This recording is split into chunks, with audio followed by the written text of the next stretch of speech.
nightmare.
Hi guys, welcome back to the channel. My name is Andy, and as you can probably tell, this is not my friend Aidan.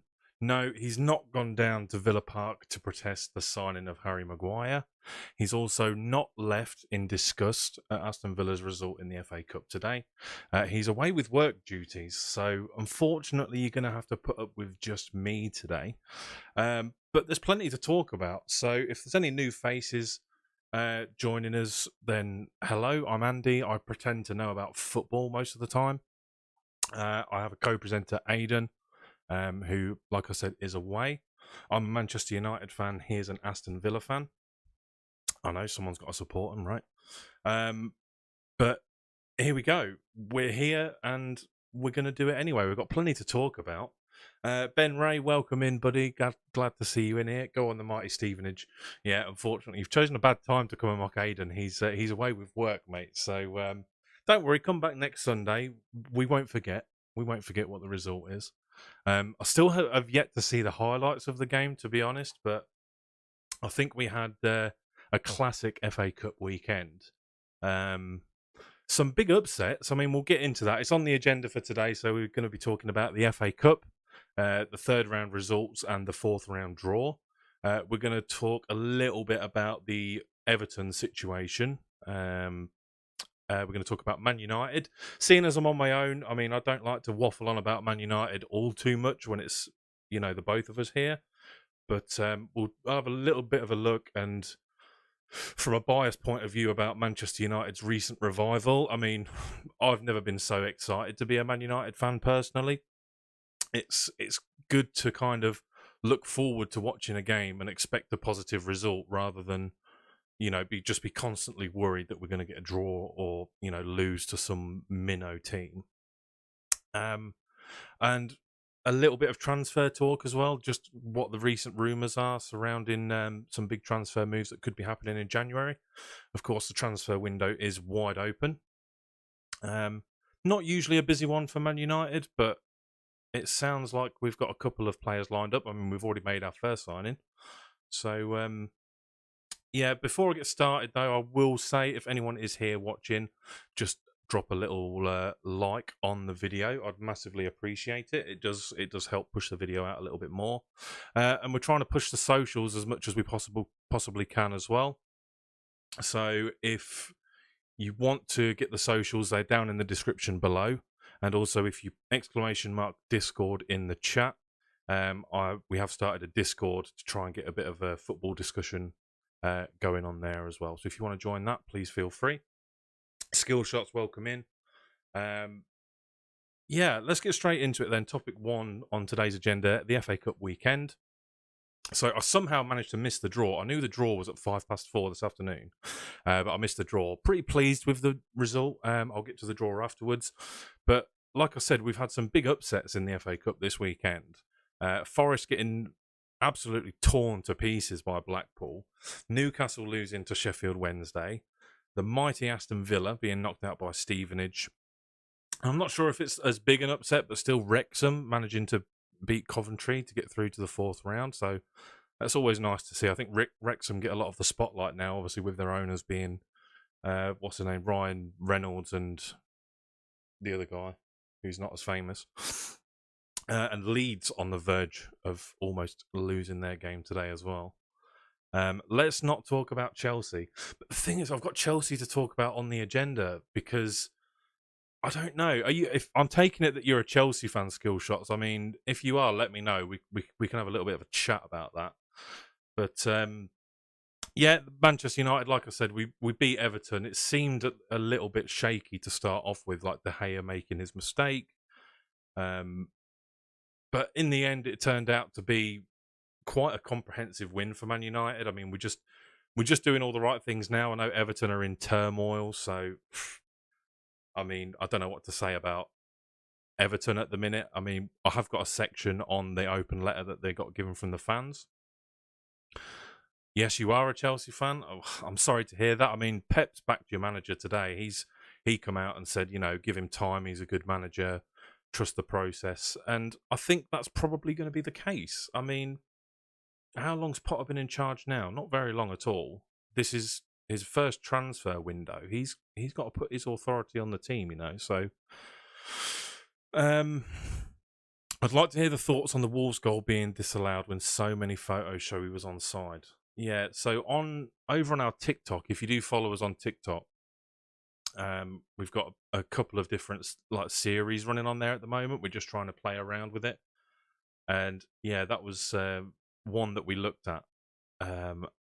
I saw it and I just don't understand it. I mean, I think what people are trying to say is that whoever took the corner was coming back from an offside position, but I don't think that's the case. I personally could not see where that goal was disallowed at all.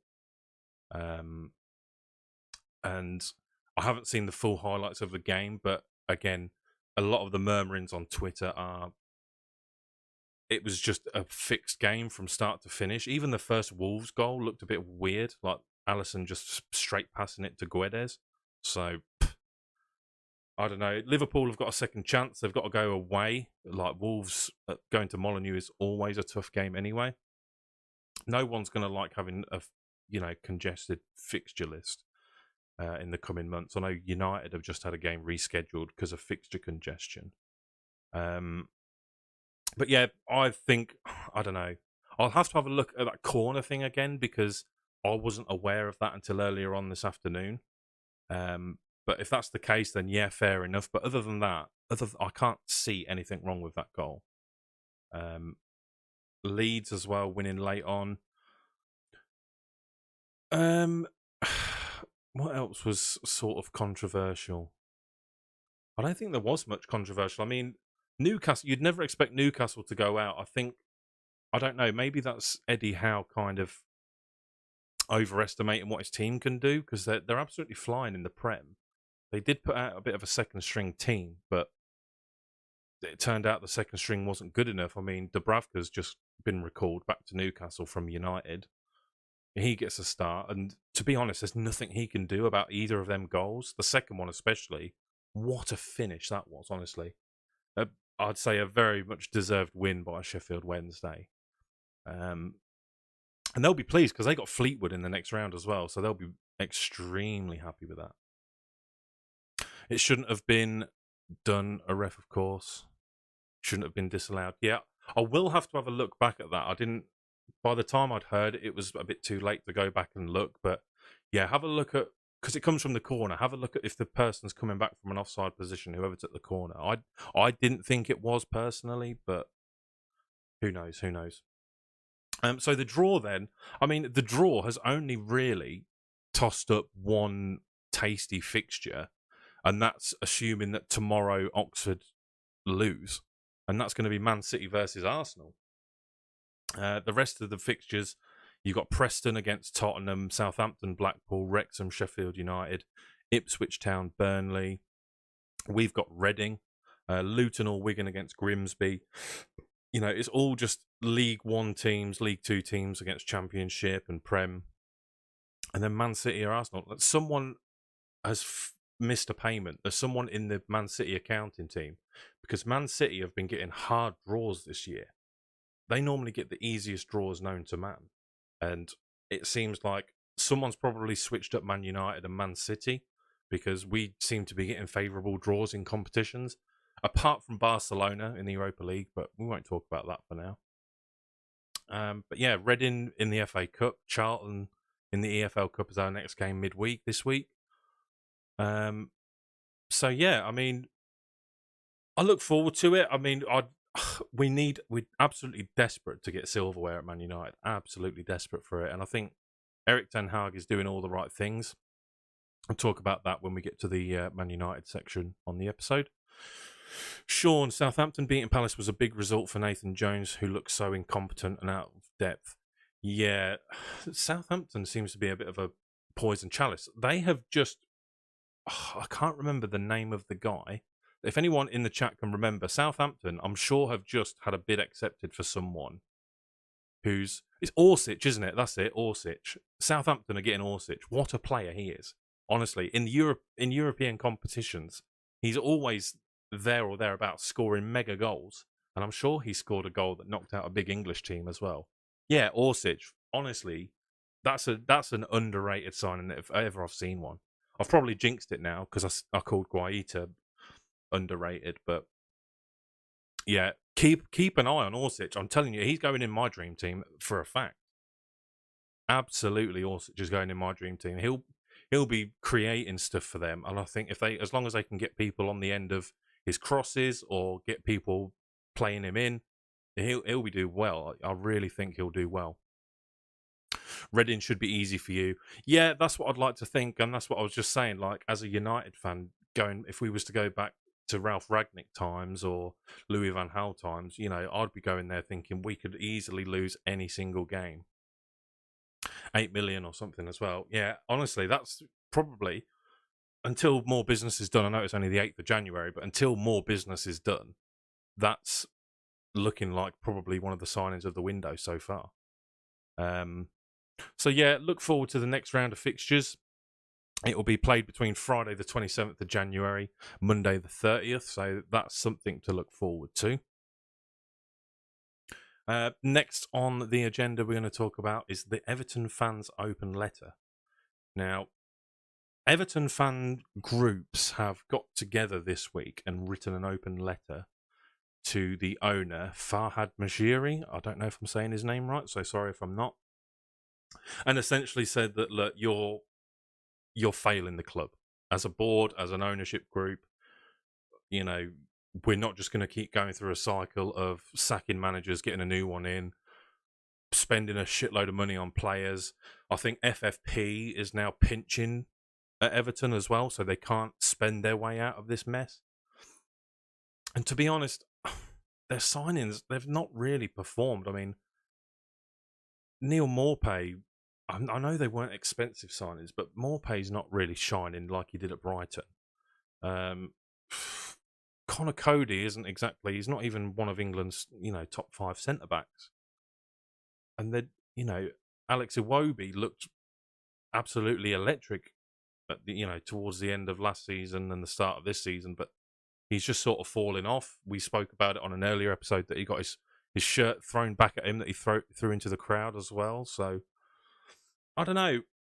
It'd be easy to point fingers at Frank Lampard this time around, but you got to look back. I mean, Rafa Benitez couldn't do a job there, so Carlo Ancelotti also. They're two of probably the best managers in recent history. Like, not two of the greatest. There's certainly no Peps, they're no Joses, but they're good managers in their own right. And if they can't fix something at Everton, who seem to have a lot of money to spend, there's something definitely going wrong. They have such a great stadium being built, but they're in trouble if they go down. Yeah, absolutely. I mean, even with parachute payments, I mean, look at Everton. I've heard that David Moyes is linked with the job as well today. That was a new one I heard. And for me, if that happens, it's just comical. David Moyes is on his second stint at West Ham. He's had some great times, but look at him now. He's not. I feel stupid saying it. He's not the manager he was. I don't think. But saying that, he never was a great manager. I mean, Everton with David Moyes, he overachieved. Like before he came to Man United, he was overachieving hugely. I think the fans are right to be pissed off. I think even at the Man United game, there was somehow an Everton banner got rolled out on the United end, saying enough is enough. So I'd absolutely fuck knows how that happens. But you've got a feel for the fans, especially for the match going fans that go week in week out, support the team. You know, Everton pre 2012 were there or thereabouts. They were getting in European competition.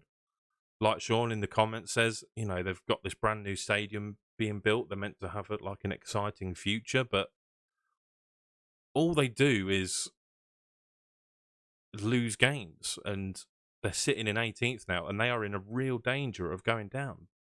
They were close last season, and they find themselves back in the same position again. So, Man United ruined Moisey all because he banned mayonnaise with chips for the first team. Luke Shaw, I hope, wasn't part of the team then, because that would have drove morale right down. Yeah, I feel bad for him because that transition was probably one of the worst managerial transitions I've ever known. Fergie wasn't going to retire, but it was sort of due to last minute. I think it was ill health of his wife. That he just said, "Yeah, no, I'm out." And if Fergie had the chance to take someone under his wing for a little bit longer before, it might have been better. It's hard to tell, you know, ifs and buts. But I mean, you have a look at Arteta spending all that time under the wing of Pep. Any manager, essentially, who's been linked with Pep has just got an incredible record. It took Arteta some time, you know, some spending, but he's making all the right decisions now, and the results speak for themselves. I mean, it's not very often I don't look forward to playing Arsenal, but we play them soon, and I'm worried that we could lose. Very worried that we could lose. That's the only thing I don't want to get too carried away with the United at the minute. Is we are getting all these results, but I am just keeping in mind who we're playing. You know, we're playing Bournemouth, we're playing Everton, we're playing Burnley. So, you know, Man City in the league, it's Man City next, followed by Arsenal. So I'll keep my feet on the ground until after them two results. The transfer policy at Everton, could they have spent their money better? They don't have the chance to spend more money now. I mean, even their established inverted commas players like Calvert-Lewin are not scoring. I mean, he when he came on against us the other day, he didn't really show much. The only shining light I really saw in Everton's team the other night was Damari Gray. He scored an absolute screamer against City to make it 1-1. Godfrey is just talking a big talk at the minute. He's just got an attitude problem. You know, he tried to body Haaland. He got bodied off the ball by Lisandro Martinez, for God's sake, who is... I'm going to talk about him when we talk about United. Lisandro Martinez is just amazing. He just gives me the great vibes. Arsenal are looking good, to be honest. City is going to be a hard game for you. Yeah, I'm definitely more worried about City. Obviously, we already played them this season. 6-3 it finished, which, if you take away the 3 from that, then great. But you conceded 6, and that's not going to fly again. If that happens again, it's not going to fly. I don't think it will. I don't know. Anything's possible. Man City seem to be capable of... This is why I think Arsenal will win the league. You know, as I said it last week, Man City look like they've got a mistake in them. Arsenal don't. This is just from what I've seen. City dropping points against Everton. Arsenal did drop points against Newcastle though, but I mean, so did we. We looked like we was going to win that game. But yeah, I don't know. We'll have to wait and see. I think I still would put money on Arsenal to win the league. I think I'd be happy with a win and a loss from them 2 games. And I think realistically, if we want to be in the top 4, we need to get at least 3 points. Top 4 races is heating up. Chelsea are out of it, I think. I'm afraid to say. I can't see Chelsea getting top 4 now. Liverpool are going to struggle. I think they might put all their eggs in that basket because they're against Real Madrid in the Champions League. They might go all out. They've got, the new signing, Gakpo. I don't know. We'll see. We'll move on now to talk about Man United's revival. Now, I could talk about Man United all day. I'm not going to, but I could. And I just want to start off by saying that it seems that Erik ten Hag is just in pure control of this club. One of the things that stuck out to me, it doesn't seem massive to a lot of people, but the fact that against Wolves he dropped Rashford because he was late to a team meeting, which he said he was going to do at the start of the season. He said no one's exempt from punishments, whether you're on the first team, whether you're on the team sheet first every week or whether you're in the reserves. Rules are rules and they apply to everybody. And that's what he did. Rashford was late to a meeting, so he benched him to start off with. He's our most informed player. He's scoring goals for fun at the moment. And he had to bring him off the bench to score the winner. But it's still a statement. He's in control of who's doing what. He's kind of balancing the team as it should be. He's rotating the squad effectively. He's making the right substitutions. And it's just crazy. I mean, Fred isn't getting a lot of game time now, so you can say as you wish with that, but maybe it's a coincidence that Fred's not playing. But when he comes on, he gets stuck in. He loves to get his feet in a tackle, last-ditch defending. He'll take a yellow card if he needs to as well. So everyone at the moment seems to have their role within this team, which I absolutely love. Transfers, he seems to be getting right as well. There was a lot of speculation that Casemiro wasn't even wanted by Ten Hag. It was more from other members of the board. But he's probably the best defensive midfielder in the league now. I've seen, if you've been on our TikTok this week, I've been looking at what people say. Agbonlahor, if you take his opinion seriously, he thought Declan Rice has been better this season than Casemiro. I mean, don't give me whatever he's having to drink because that's just outrageous. I'm just amazed. Eriksen, everyone probably had the same worries that, because of his heart condition and stuff, he might not be fully up to speed, but he can put a ball on a 10-pence piece. He knows what to do. Rashford is just improving. Garnacho just looks fucking amazing. The only issue he has at the minute is he hasn't got a striker. Even when we had Ronaldo, he was inconsistent. Martial, I just don't have a lot of faith in him when he plays. It's annoying because we know what he's capable of. But he just can't do it. I can't remember which game it was. I think it was against Everton. He had a chance where he was clean through. The sort of goal you'd expect him to finish. Any other number 9 in the league would be putting that away every single time, but he's lacking confidence. I think it's time for him to take a step aside. Martial shouldn't be in the starting squad for us, as much as it saddens me to say. Fred needs more game time. You say that, but if you watch us, he hasn't had a lot of time this season, and we're getting better. But last season and the season before, him and McTominay were first names on the team sheet, so I'd probably disagree. Have you heard the rumours of Weghorst? Yeah, I think that's more than just a rumour at the minute. He was absolutely electric when he went to Burnley when they were still in the Prem.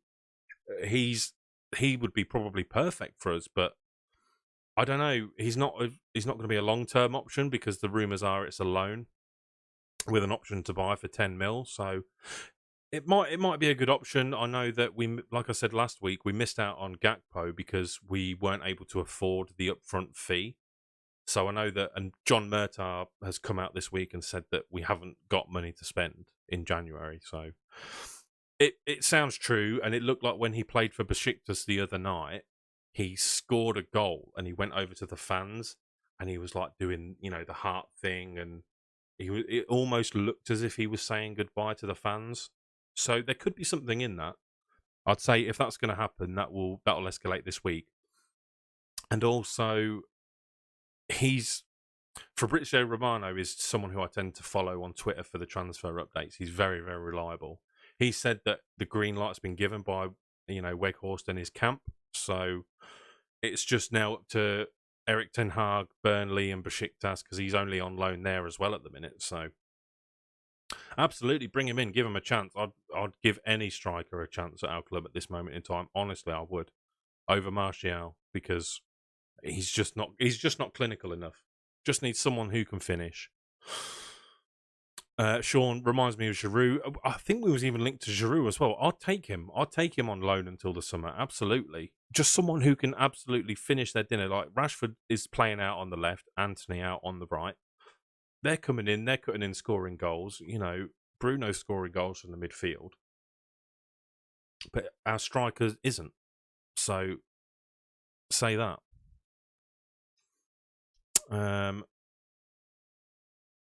Electric. He scored 2 goals in 20 appearances. Who, Weghorst? He looked like... But he gets in the right positions, though. I mean, you can't say much about him playing for Burnley, right? But if you've got, Rashford and Antony, Eriksen, Casemiro providing you chances instead of bloody James Tarkowski and Maxwell Cornet, then it could be different. Who knows? Messi to United. No.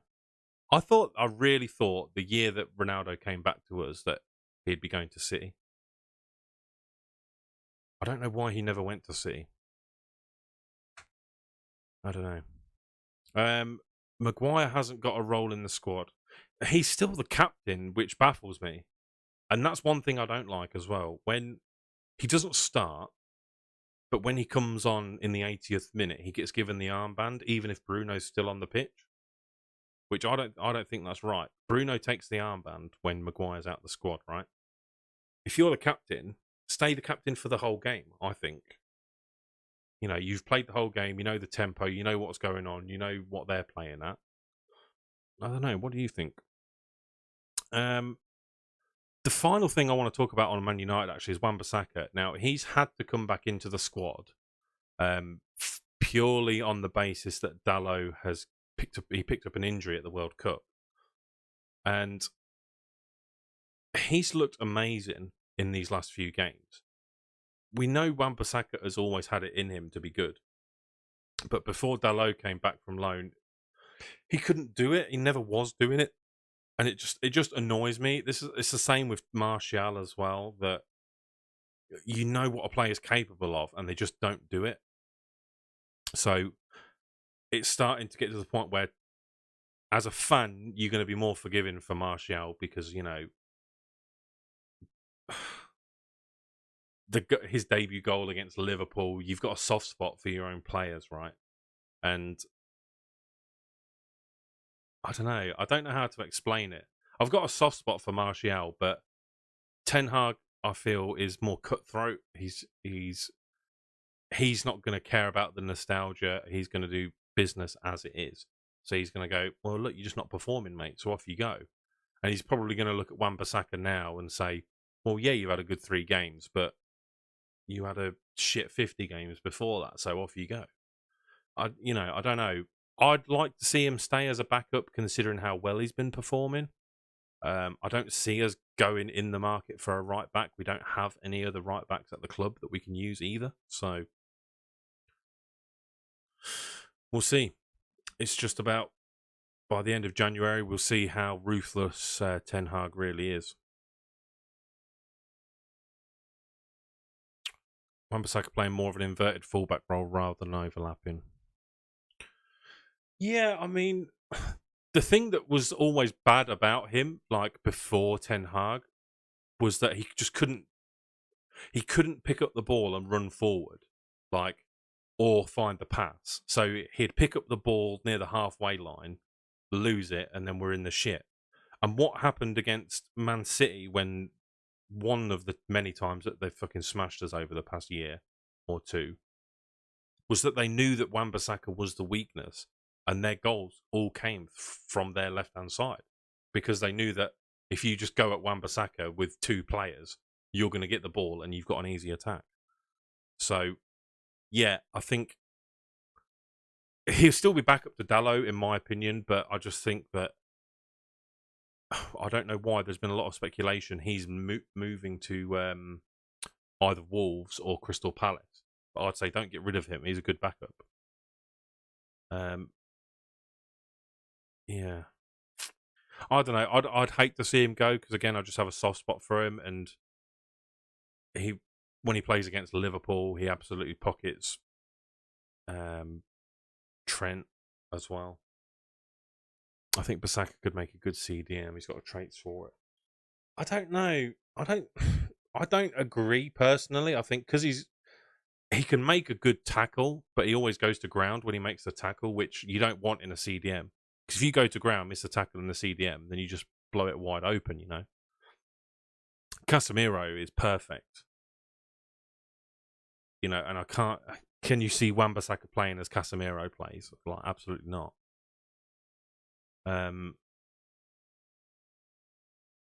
Yeah. I don't know. Who else did we have there before? Brandon Williams?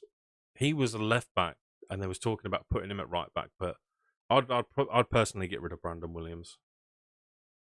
I think everyone sort of fell in love with him because, as Gary Neville said, he'll bite a player's nose off to get the ball, but he's not that good. So it's the same as McTominay. McTominay's not first choice. Everyone loves him because he'll go absolutely clattering into a Liverpool player in the big derby, but he's just technically not good enough for me. Talking about players we'll sell, then we'll talk a little bit about transfers. So this morning, I thought I might be starting this episode by saying that Maguire's gone to Villa.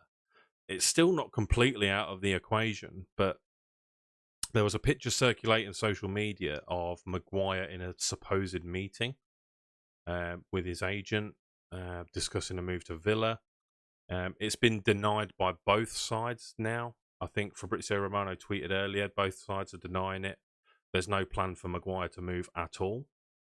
But as a friend of mine said, that happened with Fabian Delph before, that, no, it was completely denied, and then boom, he signed for Man City. So I personally think if Maguire's going to go, from a Manchester United perspective, sell him. Don't loan him out, because loaning out a player that's not going to be in your plans is no good, because it's a gamble. He can go to Villa, be absolutely horse shit, and then they send him back and his value's just completely through the floor anyway. If we can get money for him now, somehow, get it. Absolutely snatch their hand off, whatever they offer you. I've got my notes to talk about Weghorst, but we've had a little chat about that one. And how Felix was also another one that Man United was looking at. I think it's between Arsenal and Manchester United that he's been discussed lately. I don't know. I don't know how I feel about Felix. I think Atletico Madrid have done the classic.